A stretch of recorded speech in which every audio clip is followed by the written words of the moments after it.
Welcome December. Happy December holidays, ladies and gentlemen. It's the Spice Drive. And I'm in the studio myself, CEO Charles Otieno, and Solomon Koko. The real solo right here. And of course, welcome to the show. Yeah. And of course, DJ Cham 1 and 2 bringing you the best mix of music because, it's a party month. And being a party month, we go big. Oh yeah. We are actually officially in the month where every day feels like a weekend. So happy man weekend. Happy Monday weekend. Man weekend. Yes. Tomorrow will be two weekends. Wednesday will be one weekend. Thursday will be that weekend. This is the only month you're allowed not to eat cabbages.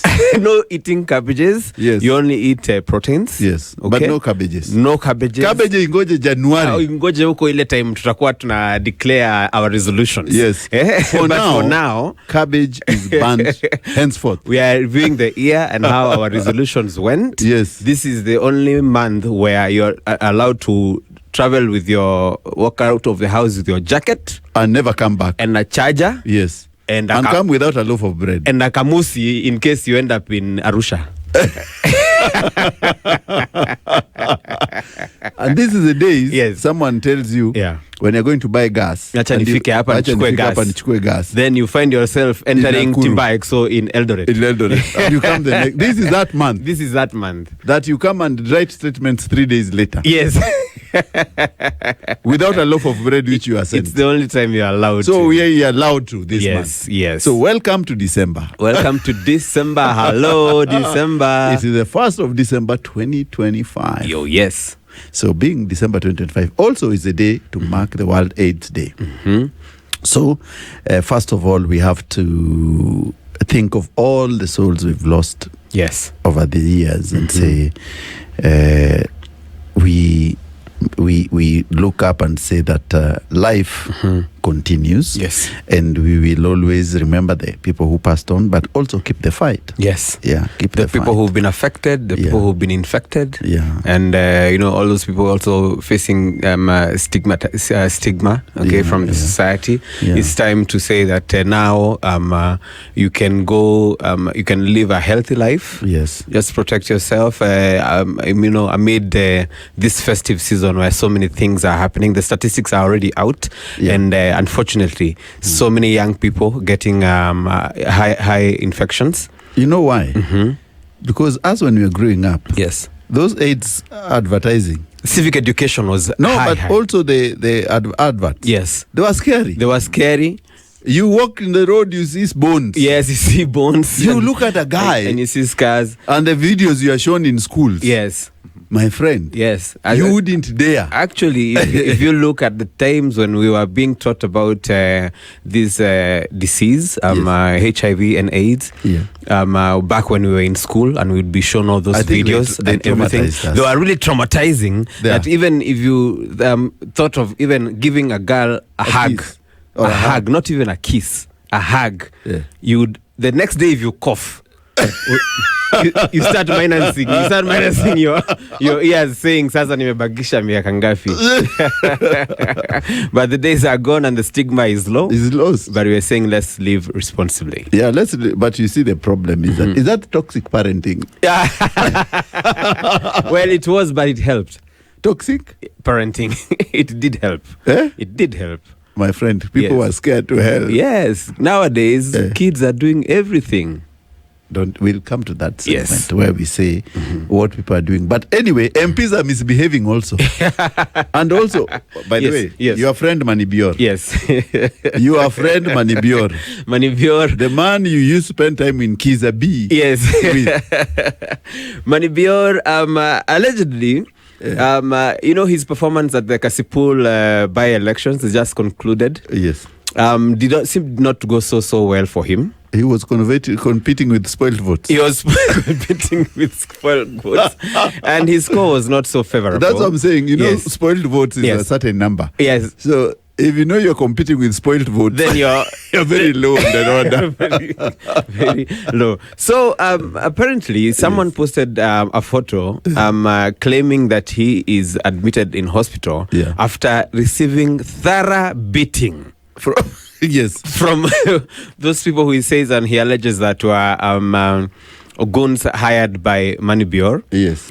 So this is how the story unfolded as it was narrated. Yeah. It says that after people cast their votes and they went into counting the votes. Yeah.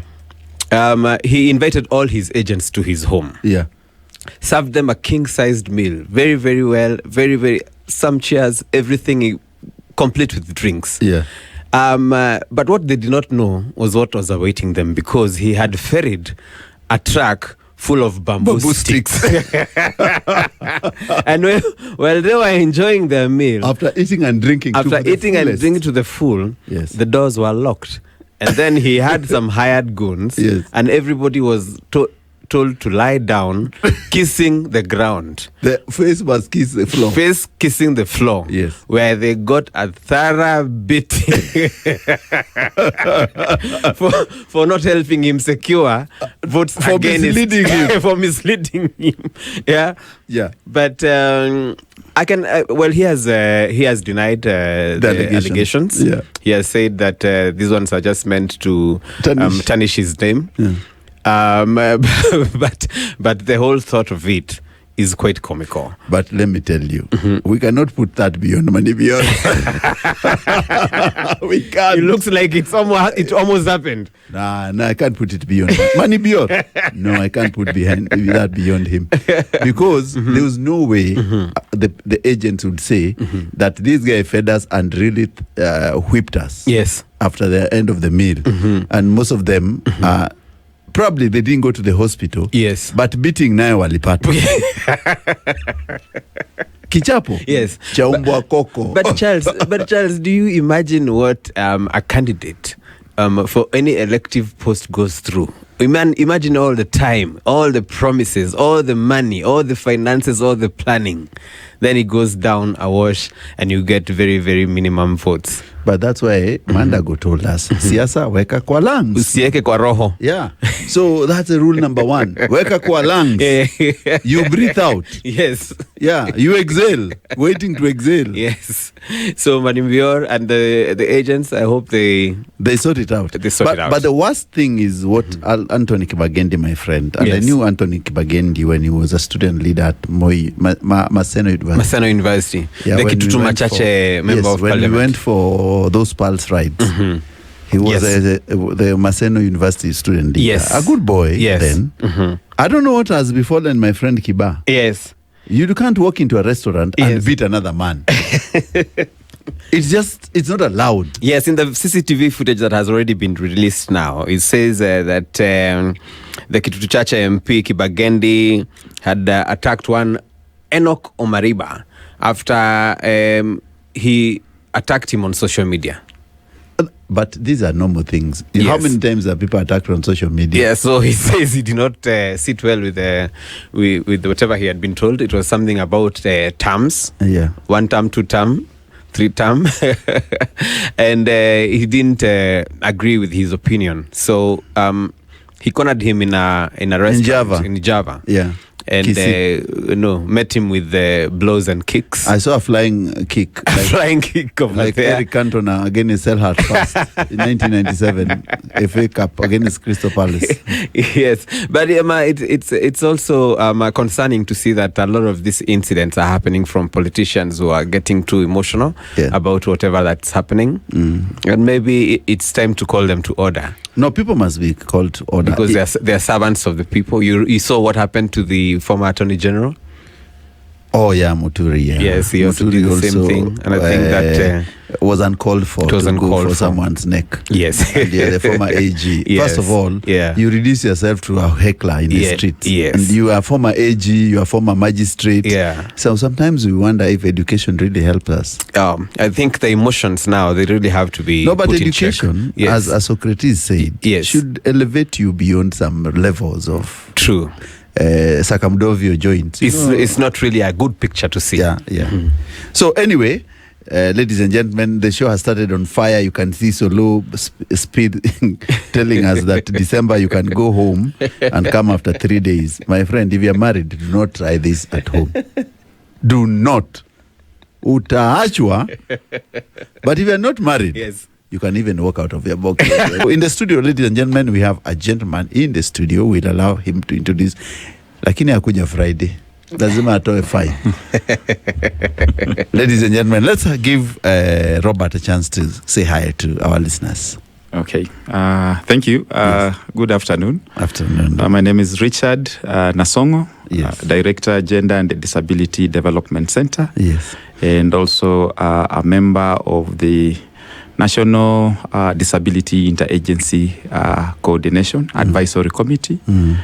Of course, excited to be here and talk about matters disability, even as we plan to celebrate the International Day for Persons with Disability on 3rd of December. It's actually 2 days from now. So what is the plan for this wonderful day for disability? It's only after tomorrow. It's actually on Wednesday. Is when the day for disability celebration is. Yes. All roads are heading to Lodwar, Turkana County. That's where the National Disability Day event will be held. And we also having arrangement from other institutions, including Kenya Union for the Blind, who will also be hosting an event here in Nairobi.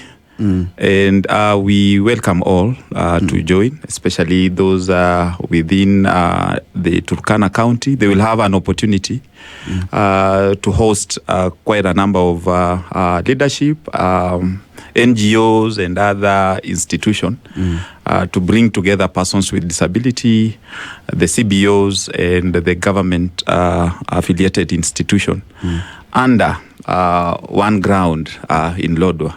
On ground in Lodwar. Yes. So when you talk about the interagency, yes, what is the composition? Because for a very long time, there are many things we still not achieved. For example, yes, many buildings do not have the disability ramps. Yes. We need enforcement. Yes. How far can the government make sure that we have that enforcement level, that the hiring of people, what is the percentage of disability in the organizations, the physical structures of organizations, and I think Raila Odinga really played a vital role in making sure that these things were in part of constitution. Yes. Yeah. Thank you. A very good question. So far we've made very tremendous steps because recently we had a new building code.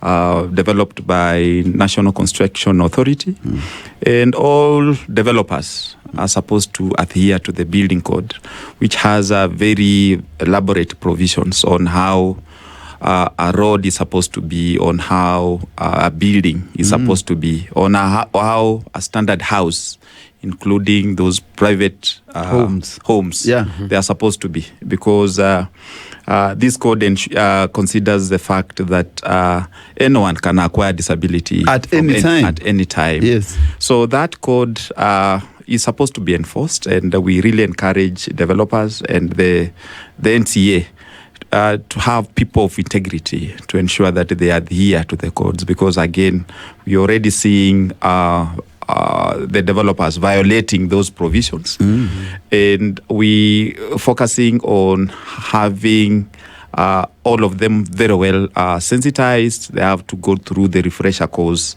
to align their existing skills to the new building code, so that they can enforce, comply with the implementation. We also celebrating the passage of the new law, that is the Persons with Disabilities Act of 2025, that went through a process taking 10 years for it to implement it. And we thank God for key players like Senator Crystal Asige and the team, in ensuring that it goes through both houses, and the president for sending to that law in May this year, being one of the newest laws in town. So we have very pertinent provisions in that law that enforces compliance with the accessibility of buildings and all infrastructure.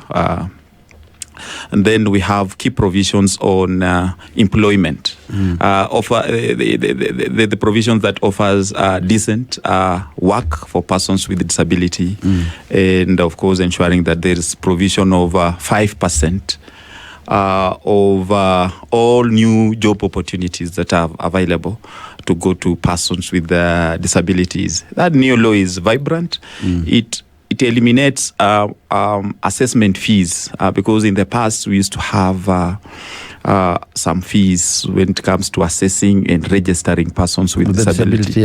And there is a huge advantage for persons to register as persons with disability. You get some stipends, waivers on tax and other opportunities. So with the new law, the assessment will be free after some time once the regulations have been implemented. Then also the provision on doing business with government, as provided by also a very new policy framework that we have, the National Persons with Disability Policy of 2024 that was assented by the Cabinet in March this year. That policy provides for 5% of all tender or procurement opportunities in government going to persons with disabilities. So we want to ensure that through platforms such as this and other community engagements, persons with disabilities are aware of these opportunities that are available. And as we commemorate this year International Day for Persons with Disabilities, we want to ensure that a lot of informations are going out there, that the new laws and policy framework are reaching the persons with disabilities in mediums that can be well understood by them, by sign language, by large print, and all those other platforms. So we have many things to celebrate about, and also we'll be also talking about quite a number of challenges that still exist. Interesting. And maybe when we come to because I can see we are almost going for news, and we will continue with that discussion. We'll talk about enforcement later. Yes. How do we, because Kenya has always been told that they have enough beautiful laws. Yes. But the problem has been how to enforce it, because people who enforce them sometimes take advantage of others, like maybe if it's a disability issues, then they do not get what is rightful. And that's why we've seen so many people with disability selling sweets in the streets. Not because of anything else, it's because of enforcement issues. True. And I'm riding with my friend Solo, and I'm riding also with our guest. But before we get back to our conversation, ladies and gentlemen, listeners out there, today we have many things happening, and we told you this is the Christmas year. The month, of course, is Dideba.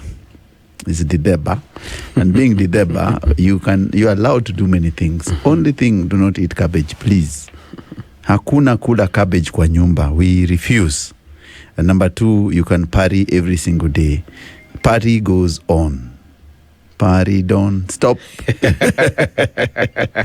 So, when we went for a break, we were supposed to discuss one or two things. And the first issue was about disability. And we were talking about, what about the enforcement? What do you think can be done to have the enforcement in the level of these laws, beautiful laws passed in our country? Thank you so much. Enforcement is mainly supposed to be done by the National Council for Persons with Disability. The new law has provided for the council to employ inspector to have an inspectorate department.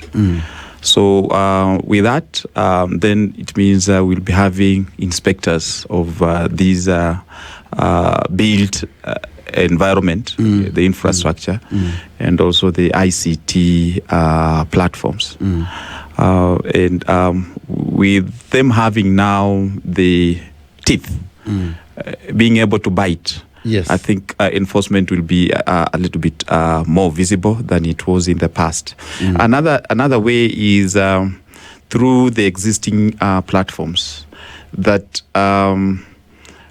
right from the curriculum within the education setup, The curriculum is supposed to enforce the implementation of these programs. That right from the basic education across to the higher education, we supposed to learn and know that having accessible designs is one modality of us having a culture that brings up the infrastructure and the conversation on accepting that accessible design will go a long way to inculcate a culture that values persons with disability welfare. So that is our one main area. Then the government has this commitment on ensuring that NTSA, National Transport and Safety Authority plays a pivotal role in ensuring that there is compliance. That the SACCOs, Matatu SACCOs and so on, they are supposed to be approved to operate by considering accessibility as one of the key references for their approval. With that, then it means that all operators, Matatu operators, then can be able to align their PSV vehicles to accessibility standards. So that one has also been clearly provided for in the law. And we having now mechanism to ensure that we build capacity for NTSA and other stakeholders, including the Matatu Owners Association, to ensure that we have that, because that is one major gap that we've had for a very, very long time. So and many other practices that are in place. So I think that is just to mention, but a few of the plans that we have on enforcement, because without bringing all these key stakeholders, the one in the transport, the one in the education sector, and the council having the capacity enough, it requires also enough funding to ensure that now they employ the inspectors again and that they create a lot of awareness around it. We will not be able to achieve it. But if all players can be able to come together and play their role, then we're bound to see a lot of difference. And some of these commitments, we have a deadline. That is the beauty. When you say you have a deadline, yes, of course, for the Matatus, it's very difficult because if you look at the 14-seater Matatu, yes, in a nutshell, there should be seats which are reserved. Yes. Like in parking lot, Yes. you're parking reserved for people with disability. True. And in Matatus, we should have on public transport, because the biggest problem in our country is that the transport business is left to private individuals. In any developed or developing state, yes, transport cannot be on private individuals' ambit. Yes. It should be in the government ambit to control, first of all, the movement of people and also the distribution of people. Thank you. The Nairobi Metropolitan Authority, NAMATA, had a program of implementing the BRT system. That BRT system had very clear provisions on how to accommodate persons with disability.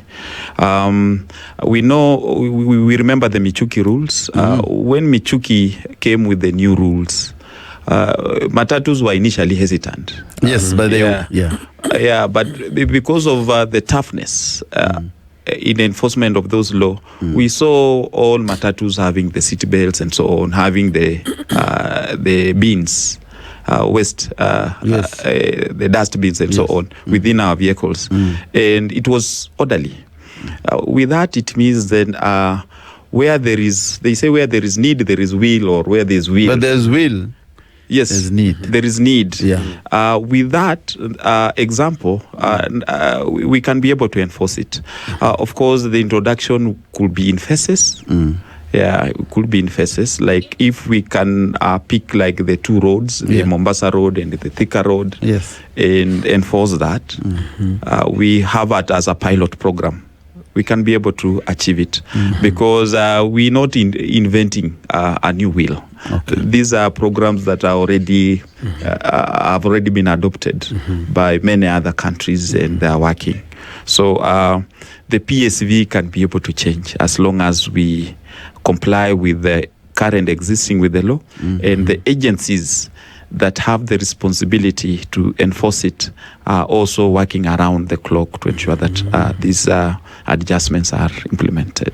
So what are the deadlines like? Because you've said that we have enforcement must be put in a structure, and the structure must be with deadlines. Yes. Yes. We have quite a number of deadlines varying, but as per the government commitment, because some of these programs that we have through the interagency coordination advisory committee, where I'm sitting, we have made commitments to work with these key institutions to implement them by the year 2028. Yeah, all of them by the year 2028. Yes. So we have a staggering program of ensuring that some of these key areas are implemented without. And history has demonstrated that we're able to do, because personally I'm serving the second term in that committee.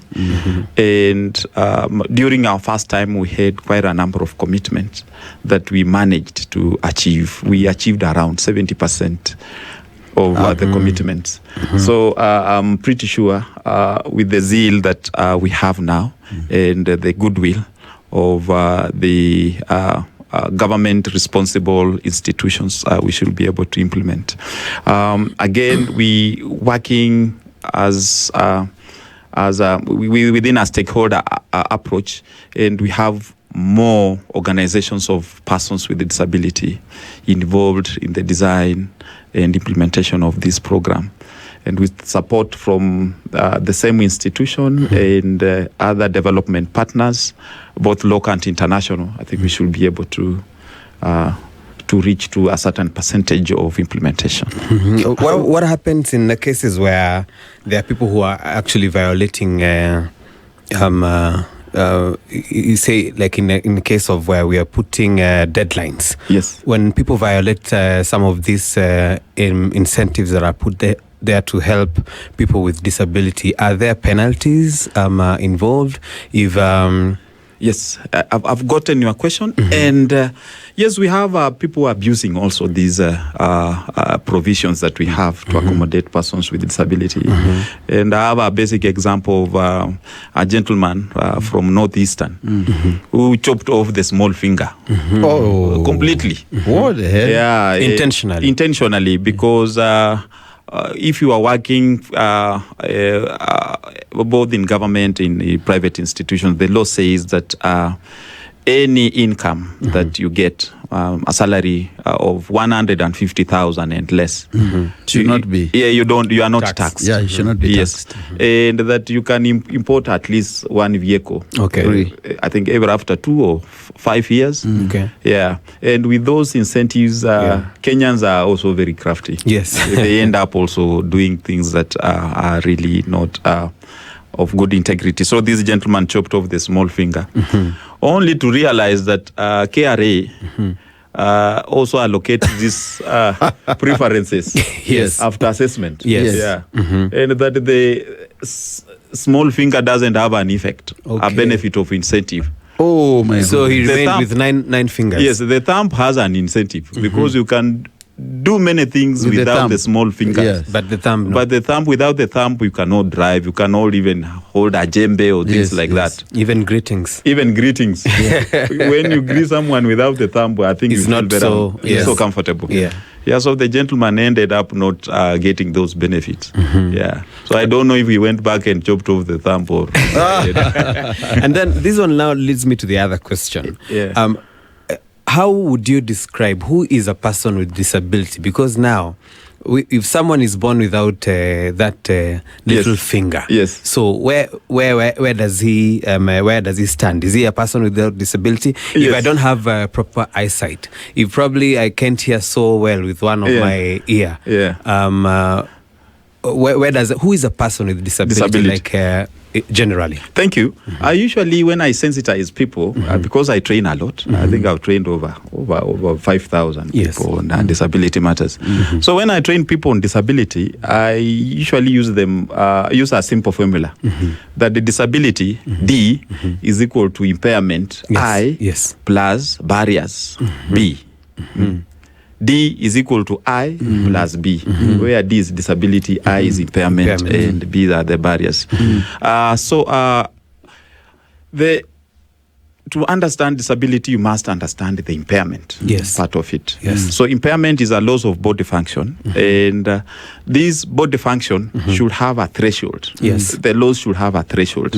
So globally, they say if you lose a body function, like 10% of the body function and above, you most likely going to be a person with a disability.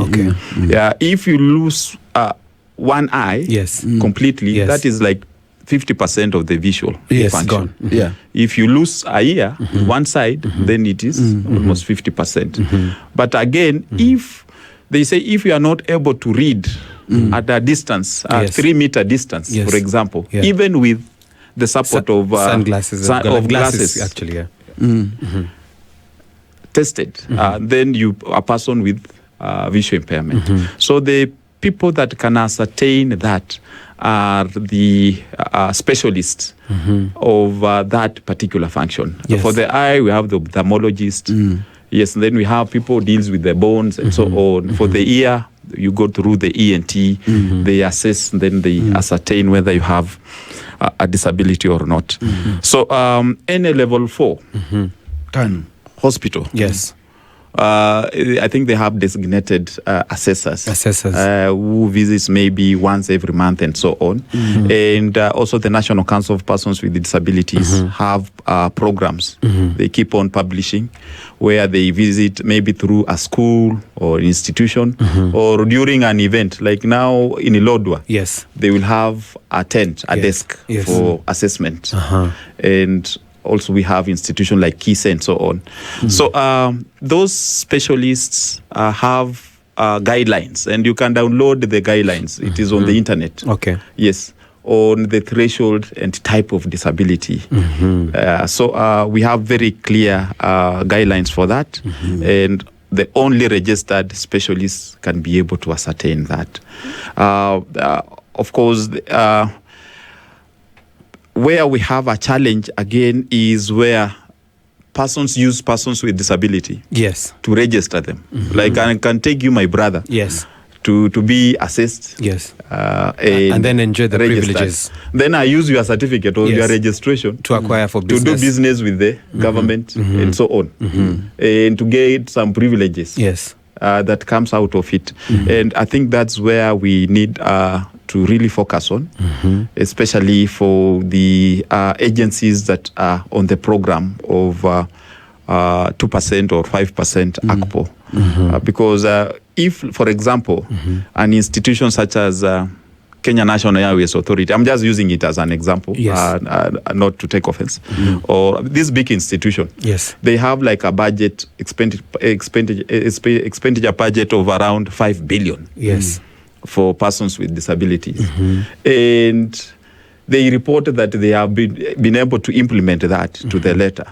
Then we need to see if it is Kenya Ports Authority within Mombasa, these SUVs and all those, the livelihood of persons with disability, especially in the parking lots. Then we'll see that there is a... Is it commensurate? It's commensurate to the provisions.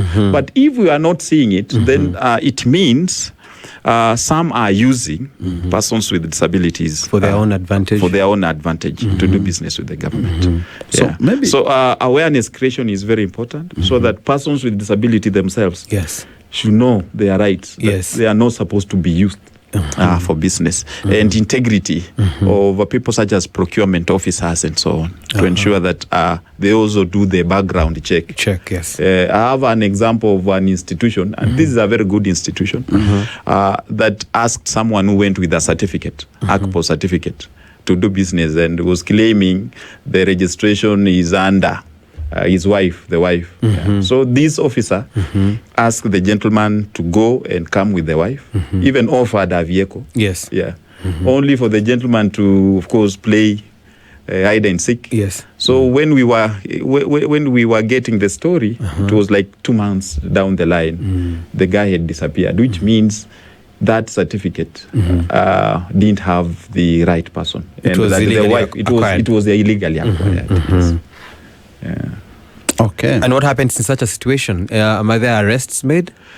Yes, I don't know if the person was arrested, but again, you find there is a collusion between the officer and the person that is coming with it. Yeah. Okay. Yeah. So you told us about the achievement, and you said the first time you achieved around 70% of what you were set out to do. Yes. And maybe it's now the time you give us your journey. Yes. And the achievements. How has the journey in this field been?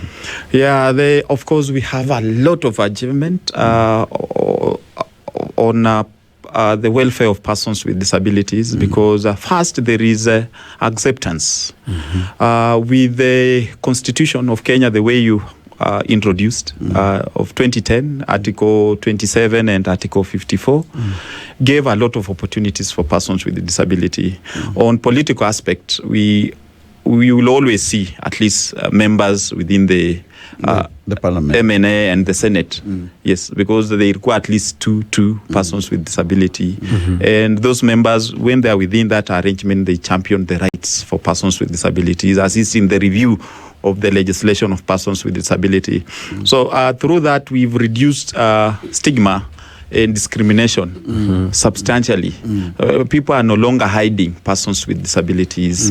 And with provisions of these benefits, ACPO, employment, and so on, parents are even preferring now to take their children with disabilities to school. Because if you have two, you have one without disability and one with a disability, chances are very high, if they are educated within the same level, your child with a disability will most likely get a job faster than that one without a disability. So people are bringing out that children. Then, of course, we've moved from the model of disability charity model to human rights model, where we're no longer having that pity. When you see a person with a disability, you feel like giving them 10 bob and so on. Yeah.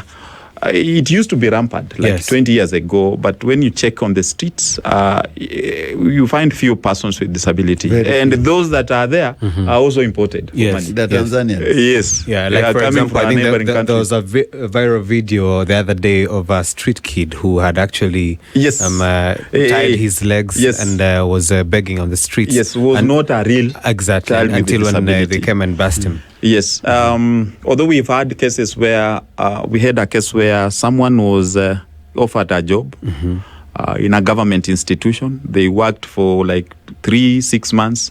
They decided to leave the job and go back to the street again because I think they felt like the street pays and you don't pays pay better and you don't work. Yes, without too much work. Yes. So we have very few cases, but generally, when compare 20 years ago and now, we've embraced persons with disabilities more. We've deliberately seen deliberate actions from the government and even from the private partners, giving opportunities to persons with disability. We have institutions that have done so well even there within the private setup. We have seen hotels where they've deliberately employed persons with disabilities and are serving the cause. So that is one. Secondly, so one is on the acceptance, etiquette, having decorum when handling persons with disability. Secondly, economic empowerment. We have pro-economic empowerment programs like the tools for trade. Each and every year, we have an allocation of money to give tools to persons with disabilities within the TVET sector. And we need to talk about this so that they can know that if you have a disability and you're doing a course in beauty, mechanical engineering and so on, there is some funds to offer you the tools. Then we have also revolving funds for chamas that brings together persons with disabilities who forms a CBU or something. Where I come from, we had one chama which was given 290,000. It brought together two guys from Bombolulu. Yes. They had undergone carpentry training in Bombolulu. Bombolulu is for people with physical disabilities. Yes. We are in Mombasa. In Mombasa, I've seen yes. it, yeah. Yeah, so these gentlemen with 290, they were supposed to get some like the saw and so on for carpentry. For carpentry, yeah. And you know where I come from, the Luya community, I was told again, they have many clans wa kutengeneza vitanda and so on. Zinavunjika ovyo ovyo. Very fast. Very Yes, fast. and they flourished out of it. Yes. So we have that arrangement, deliberate arrangement to support that initiative. Then we also have individual funding where you see people with tricycles. Yes. Tricycles, and huku nyuma they have like suites and so on. Yes. They go like for 50,000 shillings and so on. And I believe, and I hope even the Nyota should consider that, this Nyota program. Yeah, so that they have at least a location for persons with disabilities. With 50,000, the cobbler can Start. Yes. or can enhance the shoe repair business and end up flourishing in one way. Yeah. Yes. News coming in is Owiti Magwanga has been shown the door of Agriculture CEC. In Homa Bay County. Yes. This one is after the fallout with the governor. Yes. But that was expected, I think, although it's been affected very, very fast. Yeah. Yeah? Yeah. But I'm just wondering, are people, when you're serving in the same government, your opinions in political opinions, do they matter that bad if you're of a different or... Persuasion. Yes. You see, these guys were elected on one ticket, but Owiti Magwanga didn't support Gladys. Boyd Were. No, didn't support Gladys to be the governor. It's Yes. Raila Odinga who told him to support Gladys so Yes. that, because if Owiti had gone solo, Yes. Gladys would have not won the seat. So- Definitely. Aha. So now, and remember, Owiti Magwanga was the MP for Kasipul for a very long time. For a long time. So now he has the right to support someone he wishes because that was his former constituency. And he's been strong on the ground for a long Even time. now, he's very strong. So I think maybe Gladys Banga is biting more than she can chew. So are we almost seeing like preparation for a face-off between the two of them? And it can be one term. It could be a one-term case here. It will be one term. See that one term they're singing? Yes. Even them, they pray for themselves for a one term. Yeah. So if you know that Owiti Magwanga is not a pushover in ground politics. Yes. Yeah. And remember, this Aroko guy didn't even have a party. Aha. He was an independent candidate. He's been an independent candidate. Yeah, who pushed them to that level. Yes. Yes, and the Raila factor wouldn't be there. So are you saying that are you sharing the same narrative like other people that are saying that Raila Omolo's death, he took off with so many other political orphans? There are many orphans who to be expected. Yeah, of course. Some people will go, have to go, must go. Yes. You know, you used to say must go. Must go. Yeah, now must go. This is must go. Yeah. We used to call him must go. Yes. It's not him now. Yes. The other people are must go. Yes, must go. Okay, it's good to see how the political scenario will be shaping, especially as we get towards 2027. The question I have for Gladys Wanga is that character who used to work as his chief officer who was beaten on allegations which were unfounded, all that. Yes. Did he help him? Big question. No. The answer?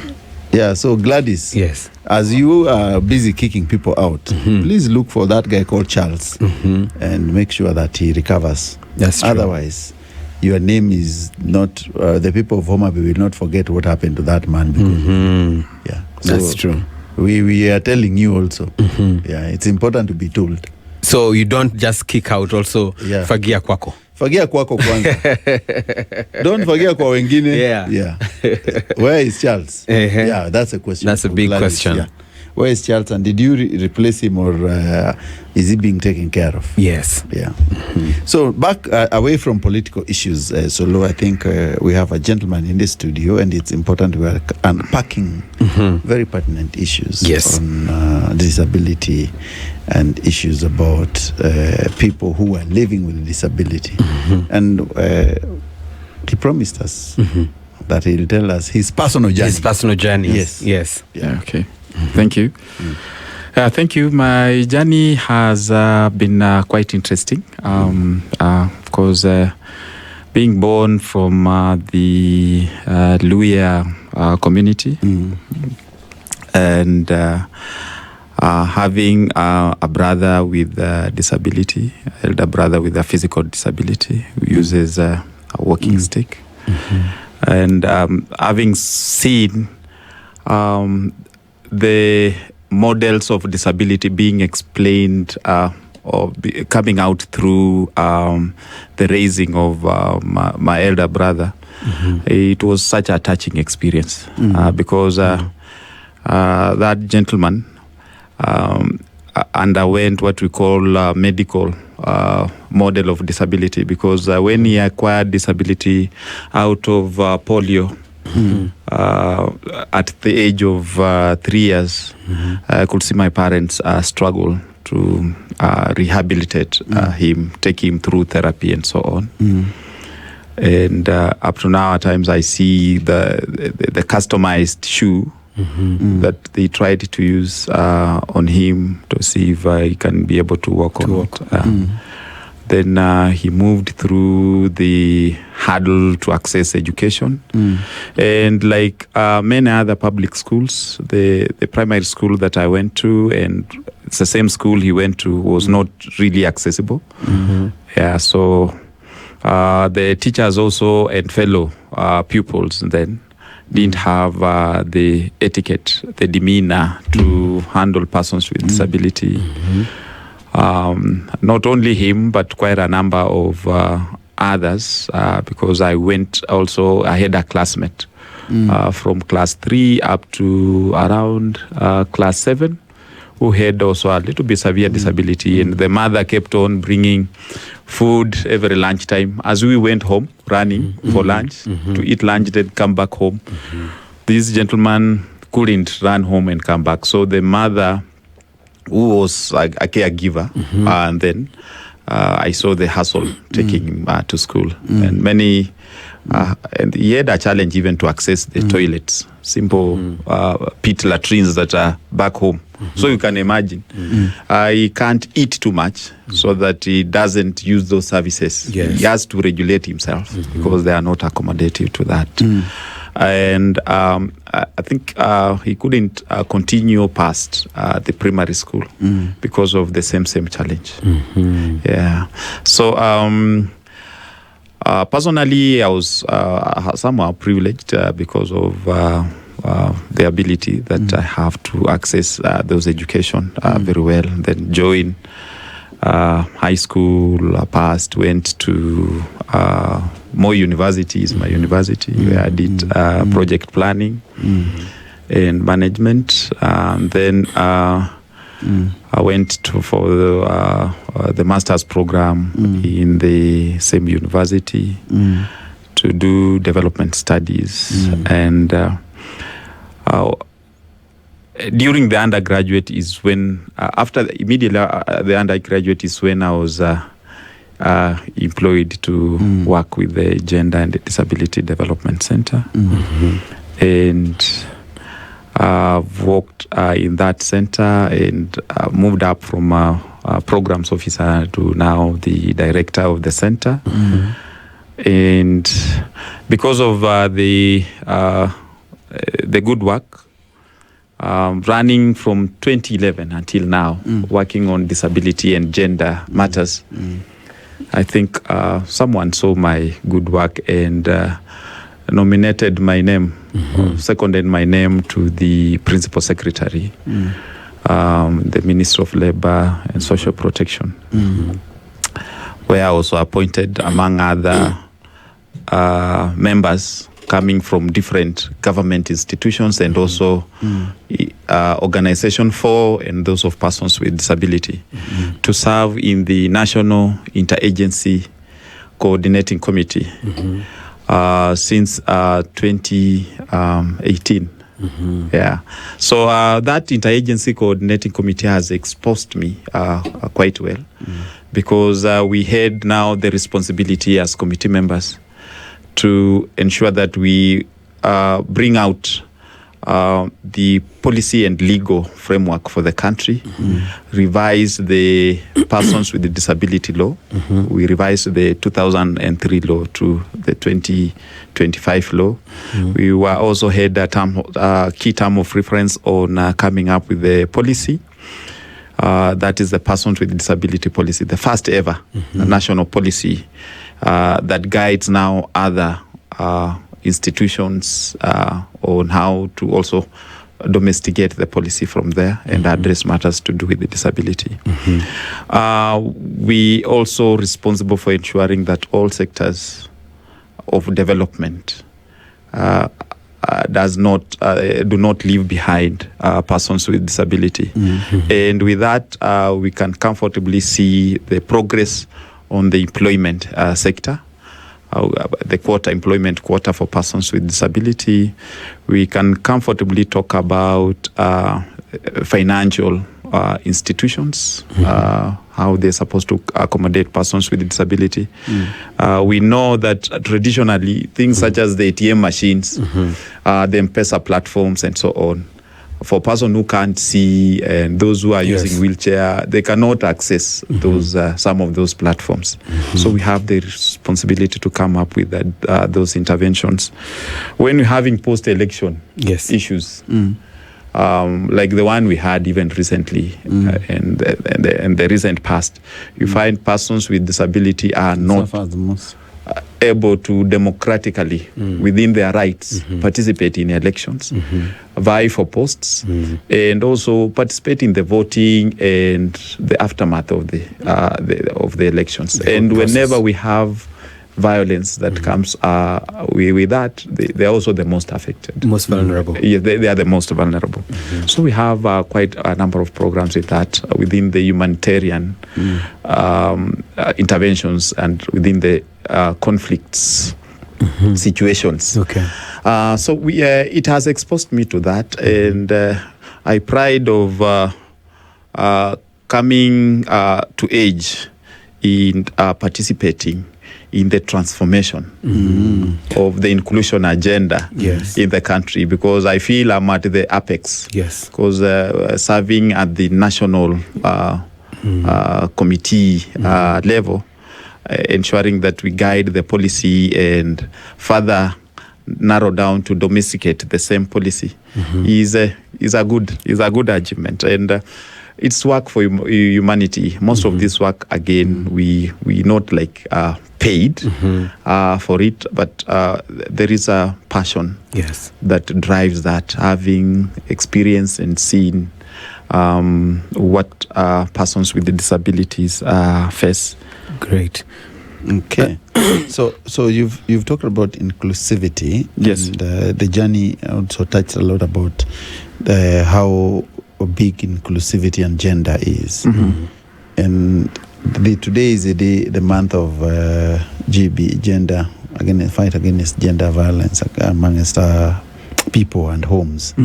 So maybe you touch on GBV and the levels of it, because this is still weak for it. And also, what is the level of inclusivity as you by the years? Okay, thank you. We running the 16 days of activism, the way you say. And GBV has been with us, not only in Kenya as a country, but they say globally there is no country, even the most developed one, that doesn't face that. That doesn't face GBV. So the Western countries have like a prevalence of 25%. The highest is within the Middle East. Middle East has the highest prevalence of GBV, even more than in Kenya. It's good to mention that we have data that says in Kenya, GBV is more prevalent in Bungoma County. I understand why. Yes, it's more prevalent in Bungoma County. Yes. Data says it is less prevalent in Mandera as you come this side. Few cases in Kitui. But again, they say because of that masla arrangement within the that northern part, yes, they embrace conversation that if there is a GBV, you can't report. Yes, you go to the elders and they are able to agree and so on. Then kuna kanyagia. But when we see across the country, GBV cases has been on the rising, and it is across board. They say from the age of 40 going up, people are experiencing more GBV. Okay. Yes. Yeah, especially within marriage arrangement. Most GBV are perpetuated by people known to the victims. Mainly the partners or ex-partners and so on. And with that data, and then it means we're able to narrow down to interventions. And we also know the region, so that we have focused interventions in different region. We also know that although we have more GBV towards the female gender, but we also have cases where the boy child have also faced real-time GBV. I interacted sometimes back with the feeder institution. Feeder mainly was established to address matters related to GBV and also women-related interventions. But I was told again, we have quite a number of women who are reporting to Feeder more than the men around GBV cases. So those programs are there, and as we move towards the end of, because it is running until maybe 8th of December or something, 16 days of activism. It is very important for all of us to address GBV not only at the workplace, but also where we're coming from. We've seen our colleagues, maybe even here at Spice. You can find a colleague who comes with a black eye. Nilianguka na pikipiki. Another one, another day. Yeah. If you narrow down, it could be a GBV. Yes. Yeah. So we encouraging people to have a mechanism of reporting GBV. And for institutions, they say you don't have one point. If you have a gender officer, if you have HR, give also any avenue of reporting directly to the CEO, because GBV cases are everywhere. And that if your neighbor is undergoing GBV, make noise. If it is persistent, report them. You'll go a long way in protecting a loss of life than waiting until you are told that that lady or that man was killed, was eventually killed. So let's embrace it. We should talk it in all places where we are, in church, in chamas, and also when we're having bogi, we discourage cases of GBV, because GBV perpetration have negative effects to our GDP. A person who is undergoing GBV will not perform very well even at the workplace. That's true. Coming with a red eye, they'll be isolated. Then even they don't feel like going back home and so on. And a lot of time that could be productive is wasted.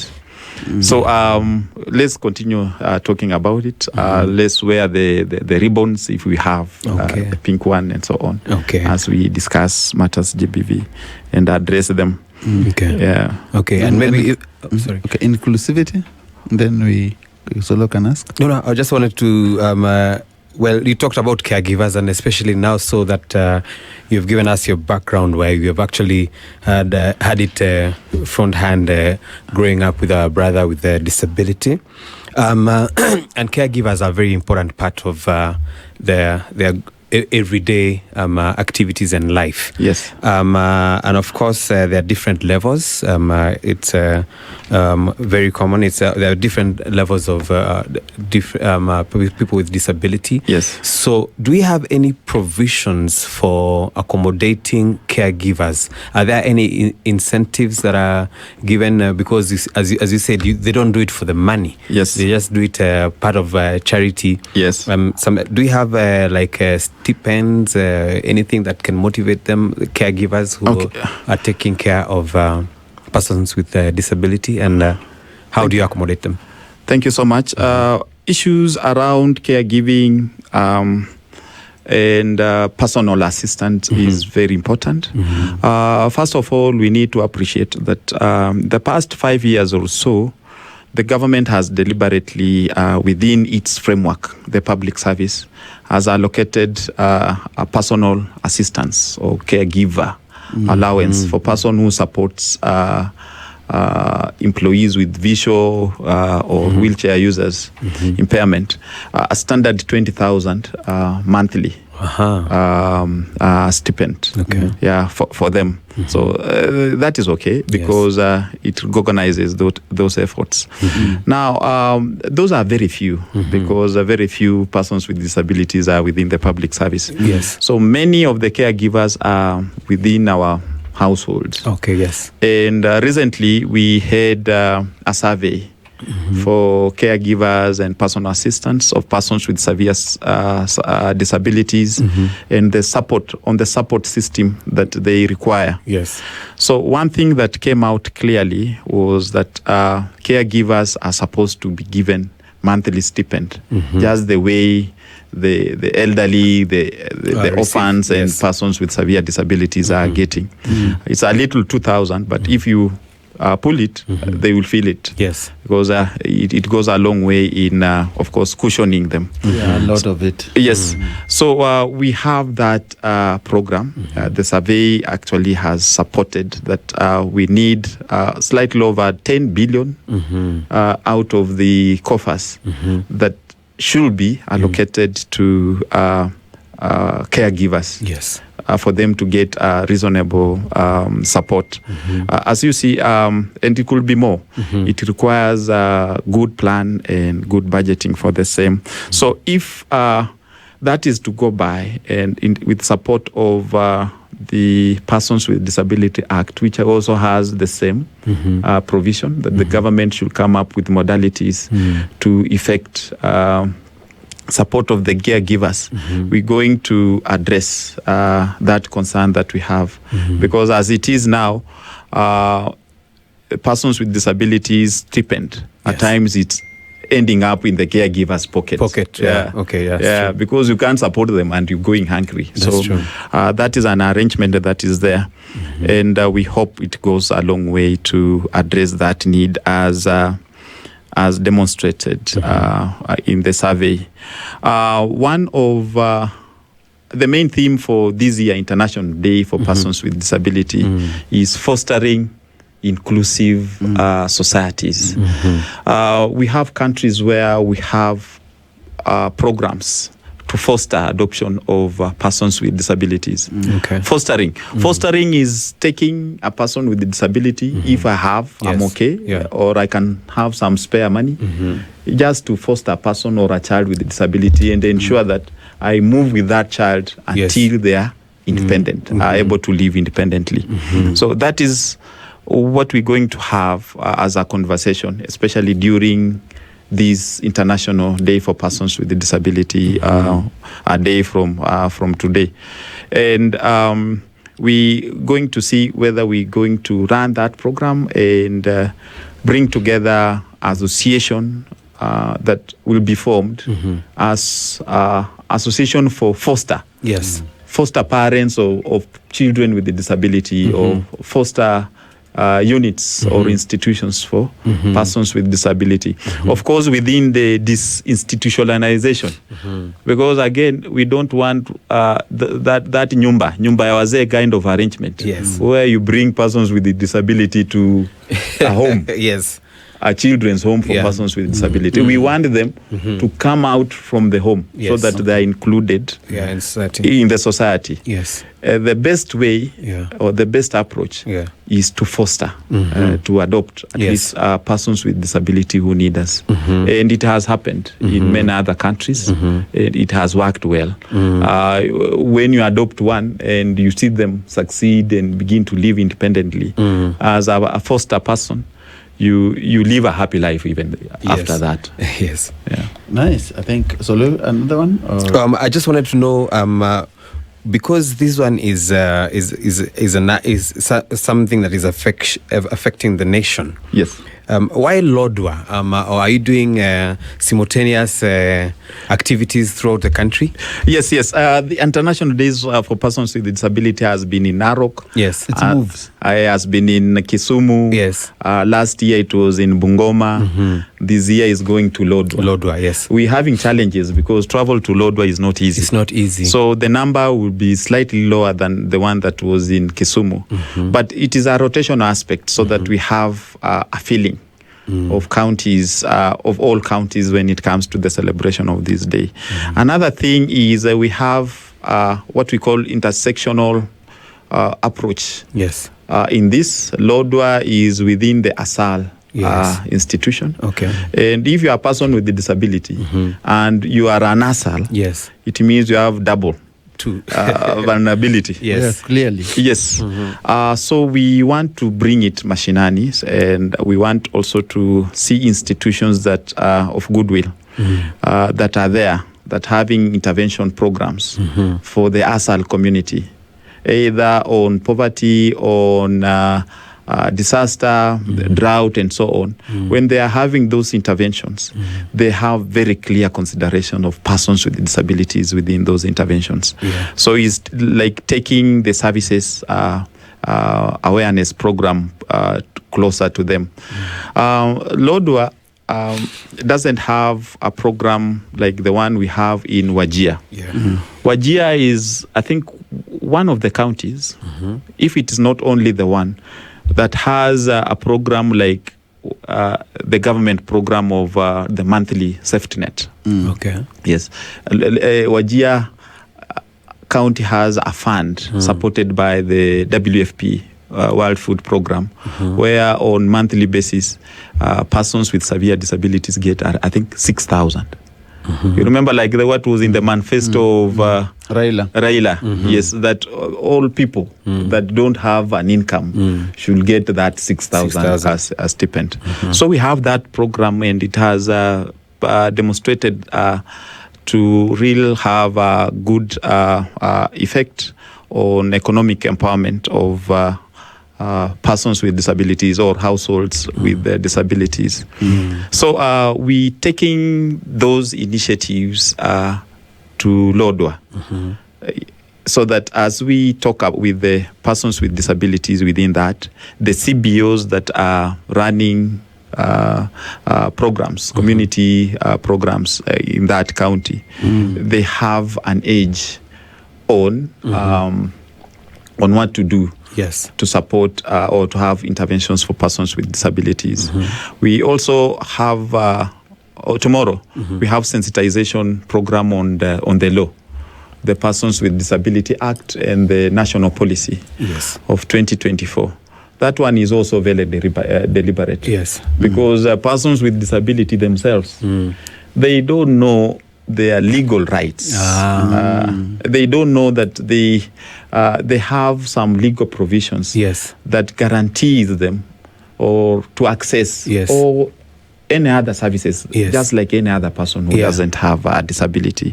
So Lodwa could not have gotten that chance to get that awareness program because UDPK, that is United Disabled Persons of Kenya, has developed a simplified guide of the law. Yes. Specifically for persons with disabilities to understand the law. Yes. But now maybe they don't have the capacity to take that guide to Lodwa. Yes. So this we bring it close to. This will bring it closer to the people, Yes. the champions of disabilities in that county, and also to the neighboring county. Very because at Lodwar you'll find the neighboring counties also coming because it is closer to them. Okay. And being able to get some of these programs in first hand. Okay. And also we'll be able to, it's like we're linking up the persons with disabilities and potential partners that will now have at least a snippet of the reality on the ground as a nasal community. Okay. For chances of them now continuing to work together in the future. Okay. Are you also obligated to, people with disability from families who are facing stigma? You know, a lot of them are seeing like outcasts. Some of them face rejection even from a very young age. Some families want to hide them. Is there any provision that does it fall under your obligation to take care of such people who are kicked out? Stigma and discrimination is a major thing on disability.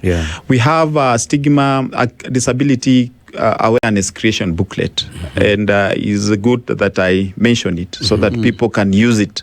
It has been developed to address issues of stigma and discrimination.